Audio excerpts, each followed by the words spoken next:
Salut à Bonjour. tous, merci de nous rejoindre pour ce premier live de Jeux C'était Podcast en direct d'Australie avec notre Philippe national. Philippe qui est t'es à Hobart là pour l'instant. Oui, en Tasmanie, effectivement. Et avant tu étais à Brisbane, donc tu es parti de Belgique le 26 décembre, tu es arrivé à Brisbane. Le 25 décembre, je suis parti. Je suis arrivé le 26. Ah oui, voilà. Et alors raconte-nous un peu l'acclimatation sur le sol australien, le premier tournoi de Great. En plus, tu étais sur le même tournoi que Rafael Nadal. Donc, explique-nous un peu comment s'est passé le voyage. Le voyage, il est long, mais ça, c'est pas une surprise. C'est 6 heures jusque Dubaï et puis 14 heures jusque Brisbane. Donc, il faut un peu de temps pour récupérer du décalage, quoique, enfin, un peu plus compliqué pour moi parce que je suis un peu plus âgé, mais c'est pas très grave comme je ne joue pas. Mais par contre, pour elle, ça a été plutôt vite. En 2-3 jours, elle avait relativement bien récupéré. Donc, premier tournoi de l'année, important parce que c'est un WTA 500, donc la rivalité était quand même importante. Elle a joué une Espagnole, classée exactement au même classement qu'elle était, 61, Buxa. Christina Buxa. Exactement. Donc, c'était un match intéressant parce que c'était une fille de son classement. Donc, j'étais assez content par rapport au tirage de ne pas jouer une grosse tête de série pour rentrer dans la bagarre. Et malheureusement, ça ne s'est pas très, très bien passé. Elle est passée un peu à côté de son match. Cré était là, pas très bien servi. Alors, la stratégie pour battre la fille, qui est une Espagnole, qui joue bien, mais qui n'est pas extraordinaire, mais qui a cette faculté à ramener beaucoup de balles, à travailler le point, etc. Donc, la stratégie, c'était de faire bouger la fille parce qu'elle ne défend pas bien, cette fille. Donc, chaque fois que la balle vient un peu vite, elle fait un slice de défense qui n'est pas très qualitatif. Mais Kate n'a pas trouvé le bon timing, elle s'est précipitée dans l'échange, elle a raté beaucoup, elle s'est un peu énervée, il n'y avait pas le service. Bref, c'était pas une très très bonne rentrée en matière en simple. Mais oui, alors on parlera du double juste après. Mais comment ça s'est passé les premiers jours d'entraînement sur place? Le climat est quand même nettement différent d'ici, donc il faut s'acclimater un petit peu au rebond de la balle, j'imagine, à la surface. Comment elle s'est sentie et euh, voilà, comment était l'atmosphère en général quand on Oui. arrive comme ça sur une nouvelle saison? Difficile de. Alors, Kate, elle choisit de faire sa période foncière. On s'est vu à Wilrec en décembre, donc elle choisit. Il y en a très peu qui le font, de faire sa période foncière en Belgique, à l'intérieur. Et donc, effectivement, c'est un choix. Et après, bah, il faut assumer un peu ce choix. Donc, ça prend un peu plus de temps pour s'acclimater dans des conditions qui sont complètement différentes. Beaucoup de joueurs et de joueuses partent à Miami, partent à Dubaï. Beaucoup à Dubaï parce que la moitié du chemin est fait quand même. Enfin, une bonne partie en tous les cas.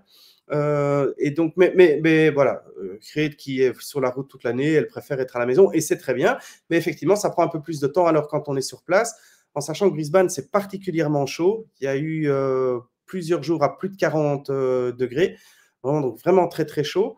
Un cordage qui se détend très rapidement aussi, une balle qui gicle beaucoup, donc il a fallu s'adapter un peu, mais quand même, les entraînements étaient très bons. C'est pour ça que j'étais un peu surpris de ce qu'elle a produit en match, parce que c'était pas du tout en fait à la hauteur de ce qu'elle avait proposé à l'entraînement. J'étais très, très plutôt confiant avant que ça commence. Et puis, bon, voilà, elle n'a pas réussi à trouver les moyens. Et puis, ça arrive, c'est pas très, très grave. Mais l'adaptation, pour répondre à ta question, c'est vraiment bien passé parce qu'en 4 jours, elle était au point. OK. Et elle n'était pas la seule Belge, hein, dans le tableau. Il y avait aussi Elise Mertens qui, elle, a fait un très bon premier tour, contre Sloane Stephens, l'américaine. Et puis, par contre, elle a été sèchement battue par, Elena Rybakina. Elle a pris, un jeu, 6-1, 6-0. Rybakina qui a gagné le tournoi hier, d'ailleurs, contre, Sabalenka. C'était le remake de la finale de l'Australian Open de l'année passée et elle commence à avoir une belle petite rivalité. Tu as eu l'occasion de regarder quelques images, de cette finale? Oui, oui, bien sûr. Mais alors, Rybakina, j'ai été la voir un peu contre Elise Mertens. Et puis après, je l'ai un peu regardé sur la suite de la compétition. Et elle est terriblement impressionnante. Déjà, elle a, tu vois comment elle a une espèce de détachement comme ça, d'absence d'émotion, qui est vraiment impressionnant. Et je fais une petite parenthèse, mais je trouve que c'est quand même un point commun avec les toutes fortes. Quand tu vois la personnalité de Osaka qui revient, mais Osaka, elle est aussi mentalement, c'est difficile de la cerner. Tu vois une fille comme Swiatek, Iga aussi, c'est des filles du très haut niveau. Elles ont un système de fonctionnement qui est un peu différent. Et elle aussi, et donc elle a marché sur tout le monde jusqu'en finale. Hein. C'était vraiment particulièrement impressionnant. Donc, Elise n'a pas à rougir de cette défaite. Ça allait juste trop vite pour elle, tout simplement. Ouais. Et a absolument rien pu faire, mais ça fait quand même une sacrée favorite pour l'Australian Open. Ouais, et en plus, elle bat la dernière vainqueur de l'Open d'Australie et qui était sur une série de 15 victoires consécutives, Sabalenka, puisqu'elle avait gagné Adélaïde l'année passée en 2023, puis elle a gagné l'Australian Open. Et donc, elle a mis fin à cette série de 15 victoires consécutives. Donc, ouais, Rybakina. Et quand tu la vois jouer comme ça, elle est quoi? Elle est beaucoup plus rapide qu'une Sabalenka ou elle a un peu de variation dans son Oui, jeu? c'est un jeu vraiment différent. Je trouve qu'il est beaucoup plus complet que. D'abord, c'est plus élégant. C'est moins en force. Hein. Déjà, elle est quand même assez gracieuse. Elle marche aussi d'une façon plus délicate. Elle est beaucoup plus féminine que Sabalenka. Donc, je trouve, mais c'est mon choix personnel, je trouve que c'est plus agréable à regarder. Et elle offre une palette de jeux, de coups qui est bien plus riche que celle de Sabalenka, qui passe en force tout le temps. Il y a une façon de faire, mais elle le fait tellement bien, Sabalenka, que pratiquement personne n'arrive à la contrer. Peut-être Iga, probablement, est une des seules et une des rares à le faire. La stat que tu viens de nous donner, en atteste en tous les cas. Et Rybakina, elle est très grande physiquement, donc ça veut dire qu'elle est capable de couvrir le terrain rapidement et elle frappe vraiment très très bien des deux côtés. C'est une fille qui est super complète. Et puis évidemment aussi, qui a un détachement. Je ne sais pas si tu te souviens quand elle gagne Wimbledon, enfin la Ouais. réaction, c'est comme si elle avait gagné à la raquette de Wavre en Dame 4, quoi. Je veux dire, il y a une espèce de relâchement. Enfin, c'est bien de gagner la raquette en Dame 4, hein. Je veux dire, c'est Ah, bien de gagner un je tournoi. sais pas si c'est à Mais moi que tu parles, mais c'est quand toi, même tu bon, dame 2 hein, quand même. Dame 2, ouais. Donc voilà, mais Mais à toutes les dames impressionnant, 4 qui nous écoutent, on les salue bien bas évidemment, hein. évidemment. Mais alors dernière petite stat intéressante, Phil, c'est que Sabalenka, elle mène 5-3 dans ses confrontations avec Rybakina, mais à chaque fois, elle est allée en 3-7 chercher les victoires, tandis que Rybakina, c'est en 2-7. C'est beaucoup plus, rapide, quand Rybakina l'emporte. Je trouvais la stat assez intéressante. Alors par rapport à Grete, on l'a dit tout à l'heure, donc défaite au premier tour, mais par contre, qu'est-ce qu'elle nous a fait comme tournoi en double? Super, elle est allée en finale, en battant notamment au passage Elise Mertens et Sue Essier qui ont gagné 2 grands chelems ensemble, dans les années Ouais. précédentes. Ouais, c'était vraiment une belle surprise de pouvoir, parce que c'est difficile de commencer enfin difficile, tout est relatif, mais c'est pas agréable de commencer l'année sur une défaite. Tu te souviens, on a eu notre discussion avant de partir et je t'avais dit les avantages du double en disant: ah, mais tu sais, quand tu gagnes en double, eh ben, tu as tendance à oublier ta défaite en simple. Et c'est le processus, c'est enclenché de la même façon. Et donc, ils ont gagné magnifique double contre Elise Mertens, qui était vraiment un très bon double d'une grande qualité. Donc, Creed qui était associé à Watson, Heather Watson, l'anglaise. Et ça a cliqué au niveau de la personnalité aussi. C'est aussi, c'était dans notre discussion, tu te souviens, la première règle en double, choisir son partenaire. Et elles se sont amusées, en fait. Ça m'a fait penser à un moment donné à Olivier Rocus et Xavier Malice quand ils ont gagné Roland en 2004. En Ouais. fait, c'était deux copains qui s'amusaient. Et les deux filles, elles se sont amusées, elles ne se sont pas trop pris la tête. Elles ont très bien joué au niveau tactique. C'était vraiment en s'inspirant en fait d'Elise Mertens. Elise qui en double fait énormément de lob. Je ne sais pas si tu as déjà remarqué ça, parce que Ouais. ça t'évite de rentrer, si tu veux, dans la diagonale. Et quand tu rentres dans la diagonale contre des joueuses de double, ben, elles ne ratent pas parce qu'elles ont l'habitude de faire ça toute l'année. Et donc, c'est très compliqué. Donc, elles ont fait ça. Elles ne sont pas rentrées dans cet échange-là. Elles sont passées par au-dessus. Elles ont varié bien. Et ça a marché parfaitement bien jusqu'en finale. Donc, c'est fabuleux de faire quand même une finale dans un WTA 500. Ça permet à Creed d'être 44 en double, et de pouvoir quand même un tout petit peu sécuriser enfin, en tous les cas, prendre une bonne option pour le tournoi olympique. Donc, au final, une magnifique semaine pour Creed Minen. Ouais, et donc si vous voulez réécouter, tout ce dont on avait parlé avant le départ de Phil et de Grete vers l'Australie, bah, n'hésitez pas à aller sur toutes les plateformes de podcast. C'est le dernier épisode et Grete en parle de l'importance du double et de cet objectif qu'elle se fixe avec Janina Wickmayer pour les Jeux olympiques, évidemment, à Paris. Phil, juste encore un petit mot par rapport à Brisbane. Évidemment, tu as vécu le retour du monstre Rafael Nadal. Tu peux un peu nous expliquer l'effervescence qu'il y avait autour de ça, au tournoi? Est-ce que tu l'as croisé? Enfin, tu m'as envoyé une petite vidéo où il était en train de jouer à un jeu de société dans le restaurant des joueurs. Bon, malheureusement, ce sont des images qu'on n'a pas le droit de diffuser parce que la WTA et l'ATP nous le demandent. Donc voilà, on respecte les règles pour pouvoir être accrédité l'année prochaine, hein, Phil. Bien sûr. Mais juste par rapport à Nadal, est-ce que tu peux un peu nous expliquer quelle était l'ambiance sur place avec ce retour? Nadal, c'est un monstre sacré et dans un. Alors, c'est pas un petit tournoi, mais ça reste un petit tournoi dans, si tu veux, dans les infrastructures, parce qu'il y a un petit player lounge, il y a une salle de fitness, il y a un restaurant pour les joueurs, et donc les couloirs, c'est pas un grand chelem où tu as comme à Roland-Garros pour les gens qui ont été, où les joueurs sont dispersés sur les deux cours, sur le Langlaine ou sur le Philippe Chatrier. Ici, est tout le monde au même endroit, et donc ça reste quand même un cadeau de pouvoir le croiser tous les jours et de plusieurs fois s'échauffer, enfin moi je ne m'échauffe pas, mais Kate Minen de s'échauffer à côté de lui, et il a quand même toujours un petit mot pour tout le monde. Il est d'une gentillesse, d'une humilité, donc tu le croises dans le couloir, il te dit bonjour, il te tient la porte, enfin je veux dire, il est vraiment, vraiment absolument, humainement absolument incroyable. Et donc, bon, ça reste toujours spécial quand même. Il y en a très peu qui sont impressionnants. Lui, Federer, évidemment.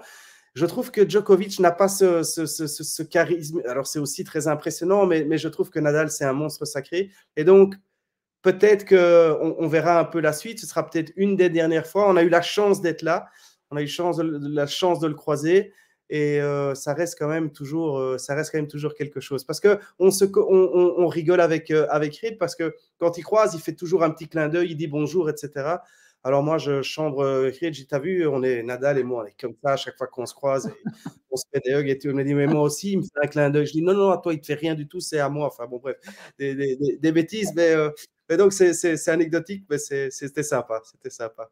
Et quelle tristesse, cette nouvelle qui est tombée ce matin, là, Nadal qui est out pour l'Open d'Australie. Il vient de l'annoncer, cette petite déchirure à la hanche qu'il a contractée pendant son match contre Thompson en quart de finale. C'était vraiment dire qu'il a eu 3 balles de match, que sur ces 3 balles de match, c'est vraiment étonnant. C'est le genre de faute ce sont vraiment les genres de fautes qu'il ne commet habituellement pas. Et là, il perd ces 3 balles de match.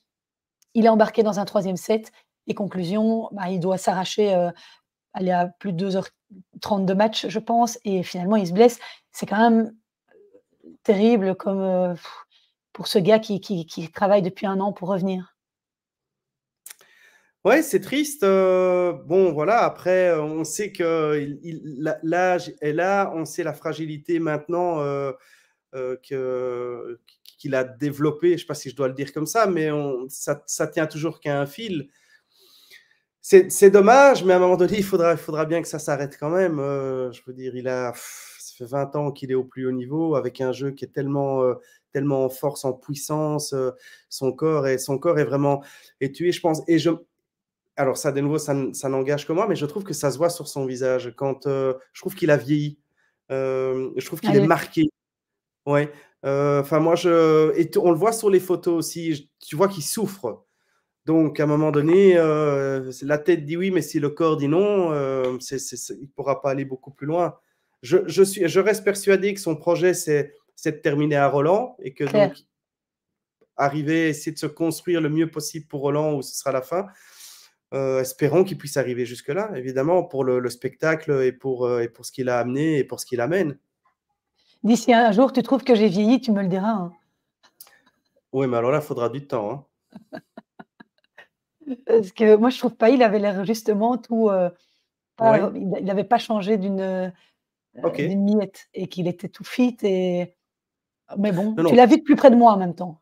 Physiquement, il est très, très impressionnant, hein, ça c'est sûr. Mais bon, voilà, c'est vraiment juste un avis qui n'engage que moi et qui n'a pas beaucoup d'intérêt.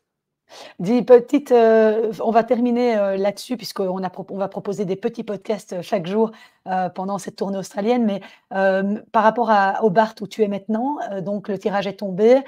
Grete va jouer Sofia Kenin. C'est Difficile.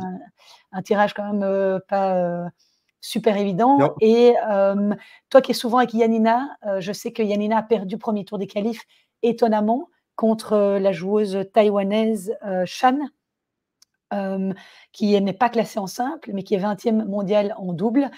Comment elle est, dans quel état d'esprit, Yanina? C'est une défaite quand même, assez difficile pour débuter la saison.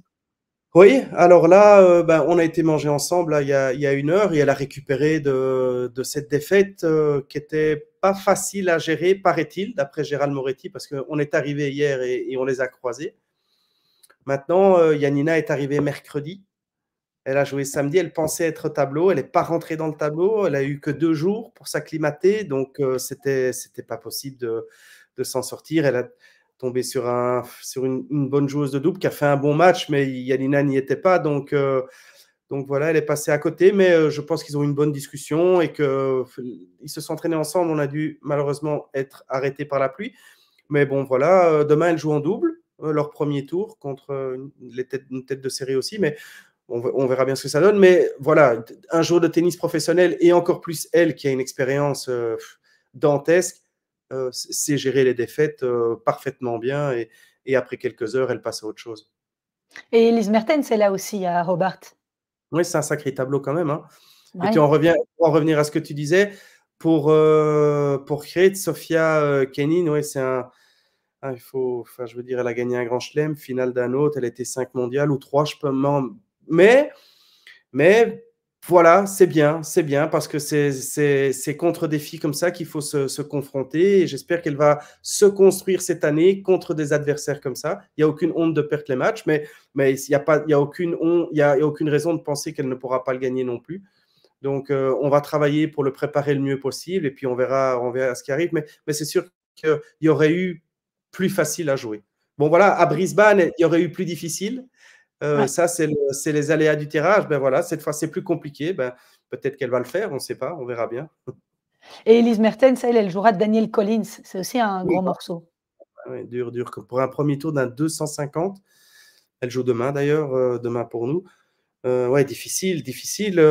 Surtout qu'elle vient aussi d'une grosse défaite. Alors, c'est Rybakina, probablement que ça l'a rassuré aussi, Elise Mertens, de voir que Rybakina a été jusqu'au bout du tournoi. Donc, finalement, ça la déresponsabilise un tout petit peu de cette défaite. Elle est tombée contre une fille qui était dans la bonne semaine.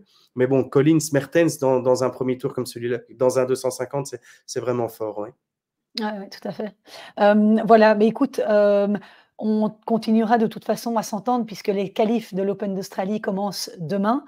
Donc, on a prévu, hein, de vous proposer, un petit quart d'heure comme ça d'entretien avec Phil, qui est nos yeux et sur les cours, australiens qui va essayer de nous ramener des petites anecdotes sympathiques, comme celle-là qu'il nous a partagée aujourd'hui. Par rapport au tirage des Belges à l'Open d'Australie, je vais quand même rappeler, hein, donc Gauthier Auclin jouera Alexander Kovacevic, David Goffin jouera l'Italien Travaglia, Alexander Blocks jouera Svajda, pardon. Joris Delors, il jouera contre Litou, Zizoubergs contre Collard et Kopejans contre Tirante. Et alors j'ai Isaline aussi qui joue chez les dames. Elle joue l'espagnol. Buskova? Non, Oui, c'est ça. Boskova. Boskova. Elle joue Bolsova, Ah voilà. l'espagnol. Voilà, tu vas toutes les croiser, j'imagine, à Melbourne. On aura l'occasion d'en reparler à ce moment-là, mais d'abord concentré sur Hobart. Alors, j'aurais aimé être là pour les qualifs, mais je voudrais ne pas y être aussi parce que ça veut dire que Creed joue bien ici. Donc, on verra bien. Alors, on ne va pas détailler les matchs de chacun. Je pense que celui qui s'en sort le mieux, c'est David quand même. Dans son carré, là, il a les gars les plus jouables. Alexander Blocks, c'est compliqué contre ce jeune Américain qui est vraiment fort. Les autres ont des tours pas faciles non plus. Kovacevic, difficile pour Onklin, qui joue son premier Ouais, Australian Open. Pas un très bon tirage non plus. Voilà, ça c'est le. On verra bien, hein. Les mauvais tirages ne signifient pas non plus que le match est joué, hein. C'est ce que je disais avec Minen contre Kenin non plus. Pas comme ouais. ça que ça fonctionne. Mais bon, voilà, il faut les jouer, on verra bien. Bon, mais écoute, en tout cas, c'était cool, de te voir, de l'autre, même si tu es en face Ça de fait l'écran, tu n'es longtemps. pas prêt, mais c'était agréable d'échanger avec toi. J'espère que tu es remis de la petite frayeur, de l'alarme incendie. Incroyable, oui. Je sais pas si tu vas passer ça, mais non, non, moi je suis resté plutôt calme, mais c'est vrai que c'était quand même flippant. Et dans les Petite, couloirs, ça paniquait un peu, quoi? oui, il y avait deux trois filles qui pleuraient dans le couloir et cetera, des gens des enfants, mais c'est vrai que c'est impressionnant quand même. Bon, allez, heureusement, tout va bien. On va La te laisser gestion aller du dormir. De quelle quoi? heure il est? Au moins qu'à on a l'habitude de la gestion du stress. Quand tu coaches une fille sur un match, c'est moins grave qu'avoir le feu à dans l'hôtel. C'est plus tranquille, le feu à l'hôtel. Bon, allez, écoute, dors bien, merci beaucoup et on se retrouve, demain, aux alentours de la même heure. On se tient au courant et passe une bonne nuit, file. Ciao, salut.